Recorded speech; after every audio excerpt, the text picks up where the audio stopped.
Hey guys, just want to say this quick thing before the video. So something went wrong with the video that I'm not sure why. I guess something happened during the recording, but the video freezes two times towards the very beginning of the video. I think about a minute in and 2 minutes in. It freezes for 20 to 30 seconds each time, and that causes the audio to be off from the video a little bit. What I'm saying doesn't match up with my mouth movement. It doesn't affect the video too much. You still get my top 10 list, my thoughts on each movie. The only thing is, my last minute talking about my number one pick and my outro are cut off. You still get my top 10 movies of the year, and you still get my thoughts on each one of them, but you miss probably about 30 seconds, the last 30 seconds of my number one pick and the last 30 seconds of my outro. But I'm going to go ahead and still upload the video anyway. I've tried fixing it, but I can't. This is the best I can do. So I'm sorry if it inconveniences you guys, but you can still watch the video or just listen to the video. You'd still get my list and my thoughts on everything. So I hope you guys enjoy the video and have a happy new year. Hey, what's up guys? Dan the Movie Man here. And today I'm going to be bringing you my top 10 films of 2017. First, I want to address, I know I haven't posted a lot this year, and my New Year's resolution is going to be to try and get more videos uploaded. It's just the situation I'm living in right now. I share a room, and it's hard to film consistently. But I'm going to step up my game because I definitely could be posting at least something. Um, and that also being said, please keep in mind this list is my opinion. I know not everyone's going to agree with me. Everyone is probably going to disagree with me. But that's the beauty of film, is that it's subjective and that we can all have our own opinions. Also, the spoiler alert for all of these films on my list. Obviously, I'm going to be talking about them, and plot elements I might talk about that. And I also want to let you know I'm one guy. I haven't seen every film that came out this year. I've missed a couple of big ones. I didn't get to see Blade Runner 2049. I haven't yet to be able to see Disaster Artist, and I really want to, but I haven't been able to watch Wind River yet, so those three won't be appearing on my list, with some others. There's other ones I haven't seen that came out this year. But let's get right into it. At number 10, I have, I think, one of the more underrated films this year, and that's John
huge Keanu Reeves fan. Ask anybody who knows me.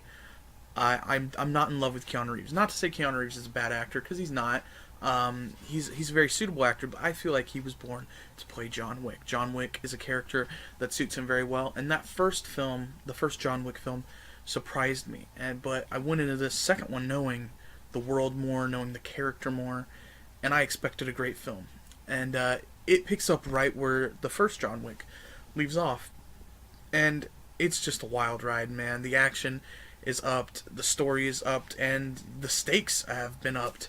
And Keanu Reeves really excels in this action, fast-paced action environment. He excels as the character of John Wick. Obviously, John has his dog now, and so the dog is kind of out there with him, which is fun, but it's not like it doesn't provide anything too serious for the film. Um, the best part of the film is probably you're not supposed. I can't remember the name of the hotel for the life of me, but it's basically a commonly known among hitmen and assassins and all the other people that occupy this world that this specific hotel is like a safe haven. You don't kill here. You don't conduct business here.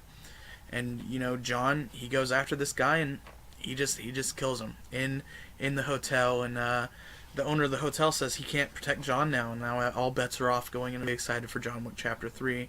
I don't know when that's gonna happen, but I think I'm not sure if they've set a release date, but I'm gonna keep my eye open for it because I'm really excited for John Wick Chapter 3 because Chapter 1 and Chapter 2 were absolutely stellar.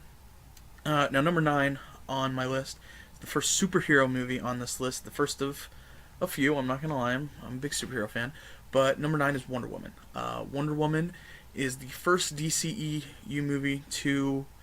I'm not gonna say the first good one because I really like Man of Steel, but the first movie to land.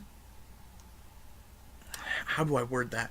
To gain a lot of approval, gain approval from mostly gain approval, and rightfully so. This movie takes place a long time ago during World War One, so it's not weighed down by trying to tie into another movie or set up Darkseid or tease Steppenwolf or whatever. It's just its own thing, right? It exists. It's the origin to Wonder Woman, and I think that's great. The movie isn't bogged down by anything. It has no restraints. It can do what it wants. Gal Gadot is good as Wonder Woman. She's not amazing, but she does pretty well, and I'm not going to complain about her performance because it wasn't bad. Chris Pine excels as Steve Trevor, and all the supporting actors in the group that she's kind of traveling with is great. They're all great characters, and I like them all. And the stakes of this film, obviously, Wonder Woman's going to be fine, right? We know that, but it makes you really worry about these other characters because obviously they're not around in the current timeline, so we gain a connection to these characters and we worry about them, specifically Steve Trevor, who does, spoiler alert, end up dying at this film, sacrificing himself to stop Dr. Poison and the German general. See, that's the one problem I have with this film is the villains. Dr. Poison's alright, I guess, but I can't even remember the German dude's name. And then Ares was cool when he was Ares, but for most of the film, he's not Ares. He's a crusty white dude. And it's just kind of weird, but, the performance by the actors and the pacing of the movie and that no man's land scene where she just walks out onto the battlefield and takes all the fire is amazing enough to land at number 9 on my list. I absolutely love this film, and I'm very, very excited to see where the character of Wonder Woman goes from here. Number 8, already another superhero movie, we have Spider-Man Homecoming. Now, I'm a huge Spider-Man fan. Spider-Man is my favorite superhero, as you can probably see back there. And I really enjoyed Spider-Man Homecoming. It's not the best Spider-Man movie ever, but it's damn close. Tom Holland is Peter Parker, jumped off the comic book page into real life, and he just excels at this character. He's great. And I have to say I like the direction they're going with a high school Peter, because that's something we've never really seen. Yeah, we get a little bit of it in the first Spider-Man and a little bit of it in the Amazing Spider-Man, but they graduate. They're not in high school long. And this one is a Peter Parker who is very much still in high school, still learning, and he's still a kid. And he's being played by someone that age. He's not being played by a 25, 30-year-old guy. He's being played by a teenager, which is amazing. And we have to talk about his best friend, Ned. Ned is absolutely hilarious in this movie, provides great comic relief while also being a very realistic interpretation of a high school kid. All the kids in this movie are very realistic interpretations of high school kids, which is something you don't see a lot in movies. People are always getting teenagers wrong. This movie gets teenagers absolutely right. I also have to mention Zendaya. She's not in the movie a lot, but I like the character of Michelle. They kind of tease you at the end, but having her say, "Call me MJ," we obviously know she's not Mary Jane. It's just a fun little thing. But the biggest thing about this film is the villain. Now, Marvel, it's cinematic universe movies anyway. They they don't always land with the villain. I mean, there's Loki, and then there's, I mean, there hasn't really been anybody else besides Loki that's been a really great villain. But Michael Keaton is outstanding as Vulture, as Adrian Toomes, and I mean, the scene in the car where he threatens Peter. You know, I mean, he's driving Peter and his daughter to homecoming, and you can see the gears turning. You can see it all starting to click, and he's just so menacing and so evil, and it's awesome. But at the same time, he's probably the most sympathetic villain we've ever seen in the MCU. I mean, you understand why he's done every single thing he's done. You know, he's doing this to provide for his family. He's not malicious. Although it might seem like it at times, he is definitely not malicious. And I love the ending. You know, Spider-Man ultimately defeats him and saves him from death. But I like at the end when he is sent to prison, he refuses to tell the future Scorpion who Spider-Man is, and I really like that. That, you know, he's earned, that Spider-Man has earned the Vulture's respect, and I really like that. And this movie overall is just a really fun movie, and especially in the MCU, it fits in the MCU very well. It's very funny, and I very much enjoyed it. Number 7, I guess you could say this is a superhero movie, although, actually, no, we're going to say this is a supervillain movie. This is actually a sequel to my favorite Shyamalan movie. Yeah, this is Split, number 7.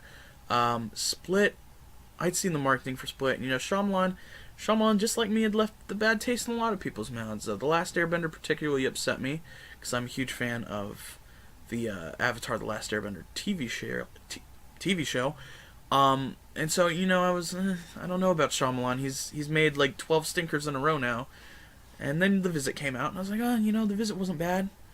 And so I gave Split a chance, and I went to see it, not knowing the twist, and it was great. I loved it. When Kevin started climbing walls and stuff as the Beast, I was like, oh, that's a little weird, don't you think? But then at the end, when it's revealed that it is ultimately a sequel to Unbreakable, I understood. Because in this world, there are people with different abilities, different things that allow them to do that. And I'm so excited that this is a great origin for a supervillain. And that's what the Beast is. He's a supervillain. James McAvoy, dude, plays like 12 different people in this movie, and it's absolutely amazing and crazy. And there's even more personalities that we didn't get to see. We know there's more. I'm hoping we see some more of them in Glass. But McAvoy just killed it.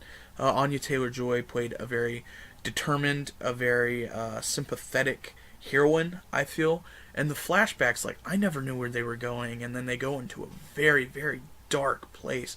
And it shows she uses the knowledge from these past experiences in her fight against the Beast, and ultimately the Beast sees what she's gone through and lets her live, and then, you know, the twist obviously is at the bar you see on a diner, and there's a TV telling the report of what's happened, and then some woman talks about another crazy psychopath, and then Bruce Willis is revealed, and he says Mr. Glass, and everyone freaks out, and I freak out because that means we're getting another Unbreakable movie, and I'm so excited for Glass. Glass is going to be amazing. But number 7, Split. Shyamalan, you're doing good. Please don't make the second Last Airbender movie. I pray you never do. Number 6 is, I think, the only horror movie on my list. Yeah, it's the only horror movie on my list, and that is It.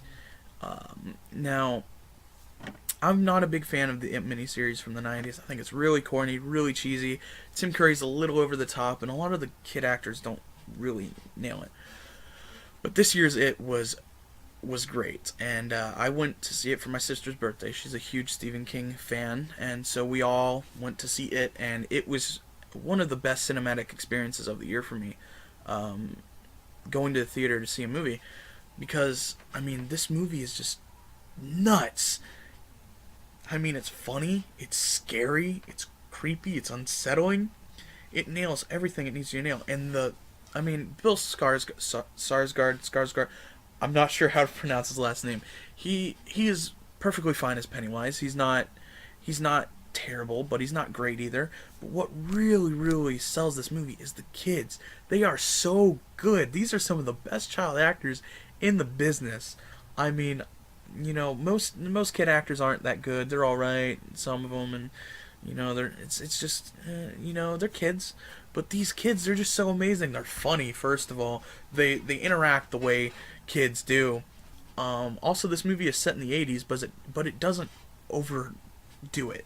Any movie that's set in like the '70s or the '80s is like, oh, look here, oh, look here, look here. It's like, yeah, we get it. It's the '80s. But this movie doesn't do that a lot, besides some New Kids on the Block stuff, which is kind of weird. But I mean, if they want to do that, that's fine.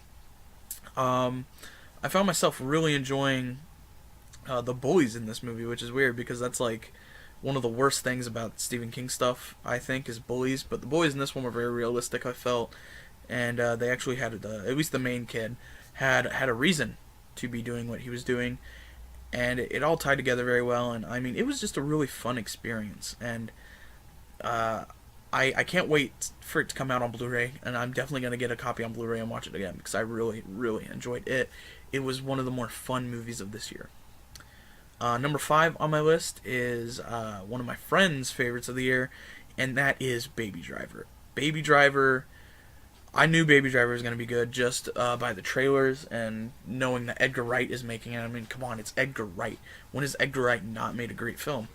But I didn't understand how good it was going to be. I wish I could have saw this one in theaters. I missed out. I ended up watching it on cable. Um, but it was so fun. I mean, hats off to the cast. Kevin Spacey did a good job, although now it's like, Kevin Spacey. Yeah. But they all John Hamm, maybe his best performance outside of Mad Men. That dude kills it in this movie. I don't know the actor's name, the guy that plays Baby. Ansel Elgort, I think is his name. He does a fantastic job in this movie. Everyone does a fantastic job, but this movie is fast paced. It's fun. There's never a dull moment in this movie, and that's what's important. There's never a dull moment. You're always on the edge of your seat. They're always doing something crazy, always doing something insane.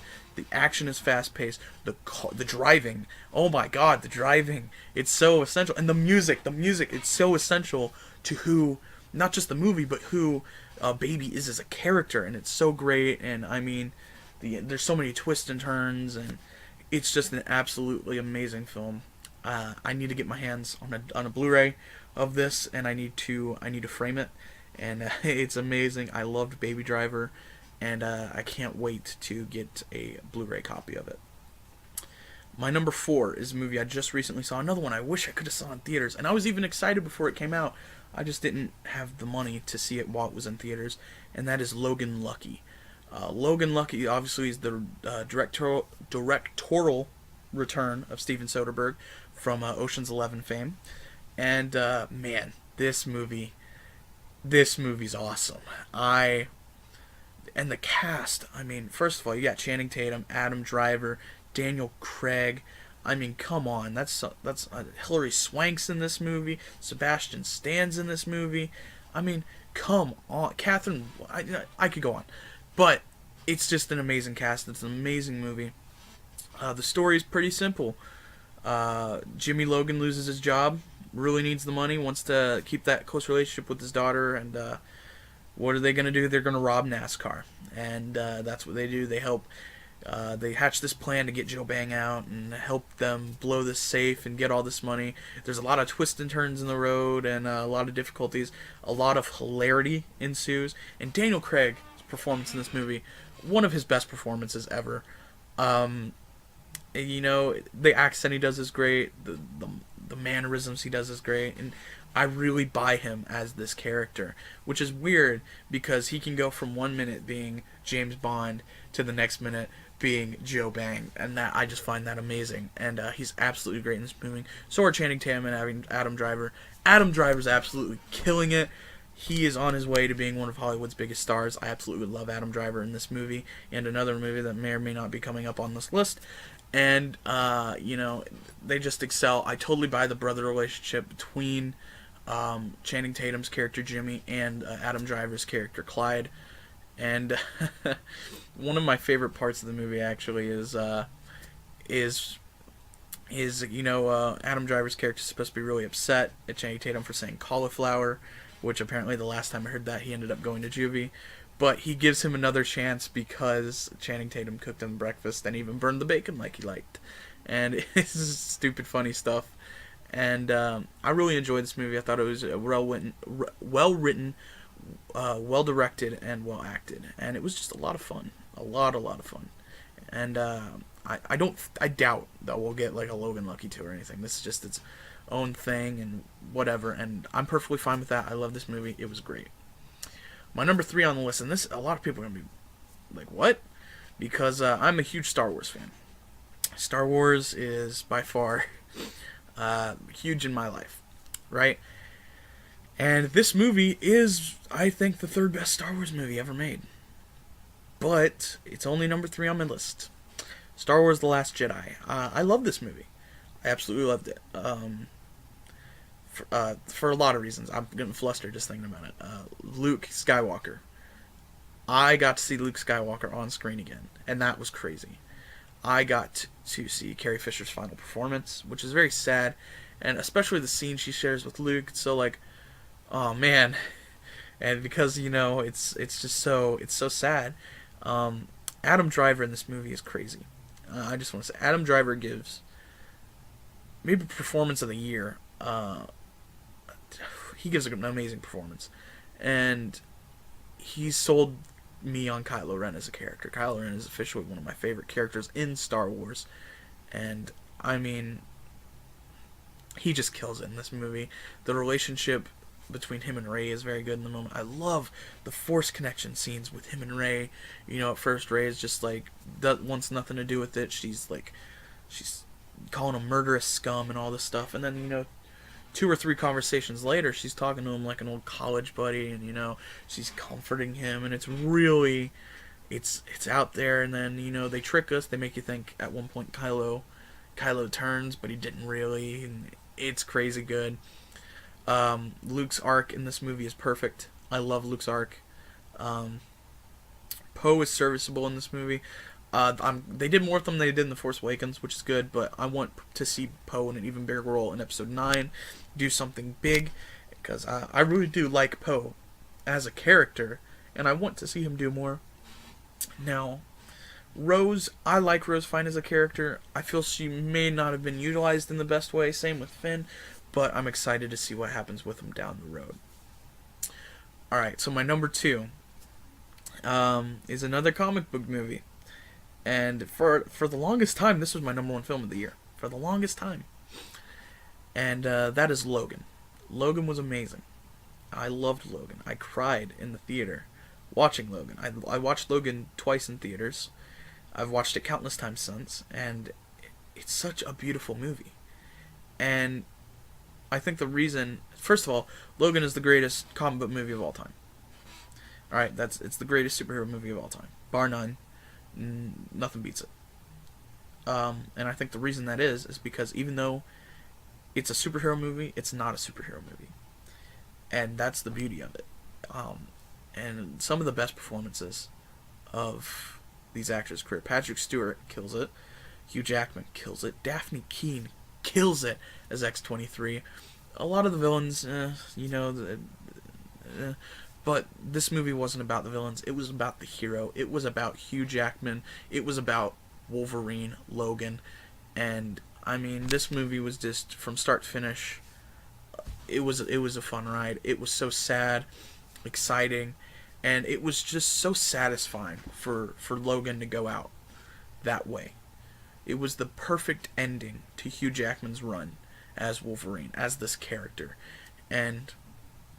I mean, this movie made me laugh, it made me cry, it made me go everywhere in between, and it's definitely, in my opinion, the best superhero movie ever made. So Logan is my number 2 film of the year, and my number 1 film of the year.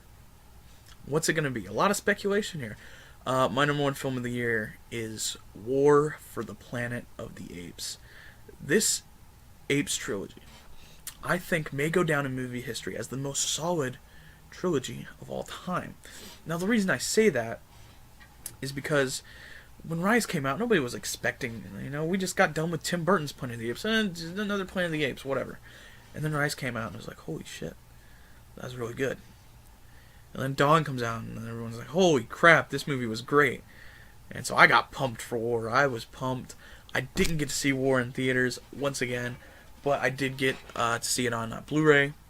And this film is so good. I love this film. A lot of people said the pacing was too slow. I say no, the pacing is not too slow. The pacing is perfect in this movie. There's hardly any exposition in this movie, which is crazy. The characters are very much fleshed out. We've seen what these characters have been through for a long time. Woody Harrelson is good as the Colonel.